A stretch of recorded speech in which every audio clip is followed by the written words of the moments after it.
Today is the release of the new season of Marvel Rivals Season 1, and everyone, including myself, am so excited. Guys, if you guys are ready for this video today, make sure you guys go ahead and slap that like button if you guys enjoy the video. Make sure to subscribe, turn on the notification bell icon, all the goods. If you guys dislike the video, make sure to let me know why. But let's get started. Guys, Marvel Rivals has broken a brand new all-time peak player count. That's right. The game literally just released in December, and already the game has peaked. Let me put it on screen right now for you guys at a brand new all-time peak of 481,516 all-time peak concurrent players. Guys, I don't know what to say about this aside from the fact that this game is dominating, and you guys may very well be seeing, we are all right now actively seeing the domination of Marvel Rivals on the gaming scene. This game will undoubtedly set brand new standards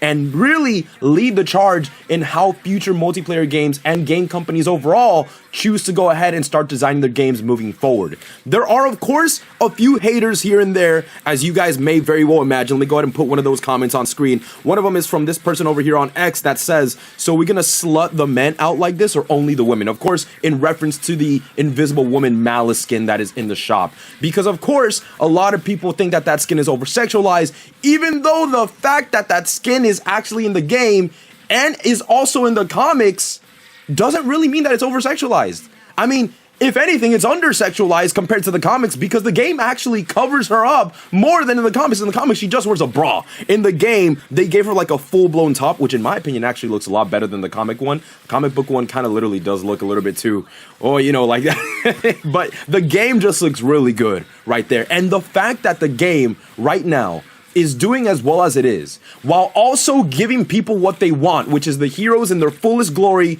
being the eye candy that, let's be honest, a lot of these heroes actually are designed to be, because a superhero implies a superhuman with superhuman physique, right? And that's exactly what this means. The males are buff and shredded to hell and back. The females are gonna be more feminine or more, you know, thick or buff. You know, it depends on what their powers are. And that's just the way that the game presents itself. And it does so unapologetically so. And that is the result of a community that actually listens to the actual source material. So now we have a game that is breaking records. The complete opposite of Concord, mind you, which was a game that tried so much to lean into shoving down your throat a freaking message of you know, this quote-unquote identity, justice, and all that stuff, right? That's what Concord really leaned into, and the game was dead on arrival. They poured all this money into the game. Granted, it was also a premium title. You had to pay to buy it. This is a free-to-play title, but even then, compared to other free-to-play titles,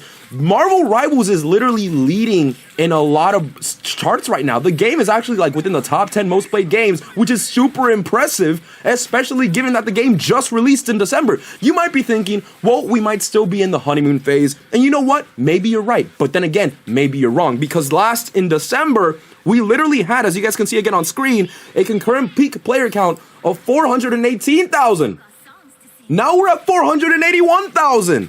And we are just now starting January. We're only on the 10th. Today is the release day. And 481,000 was the concurrent player count from 2 minutes ago, from when this screenshot was taken. This is insane. This game is literally about to do gangbusters, and we're not the only ones taking note. Check out what we have on screen right now. You guys can see that there was an article written already about it saying that Marvel Rivals is estimated to have grossed $136 million in the first month after launch. Guys, we might actually be seeing the video game industry after this game finally make motions to return back to what they're supposed to be. A game about fun. A game about being unapologetically what the game is supposed to be. If it's an adventure game, be an adventure game. Don't shove messages into games. We come to play games because it's a reality that we get to escape to.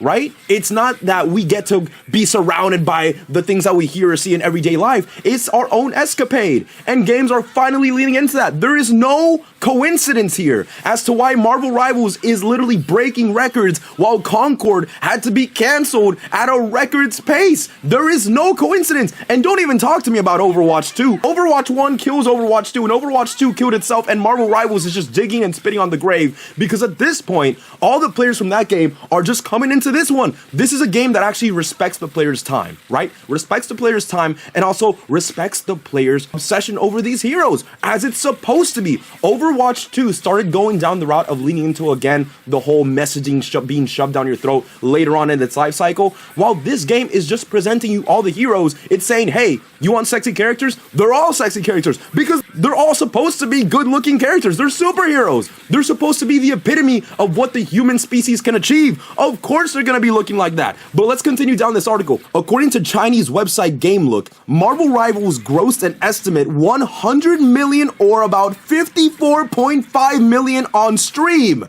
That is insane. Next, it claims it grossed 200 million yen from PlayStation. That's about $27.2 million. From there, it's estimated that the game brought in 20 million yen on Xbox. That's around $2.7 million. It then detailed that additional revenue came in from a non-Steam PC client, likely totaling $15.6 million. This brings the overall non-China monthly gross to $100 million.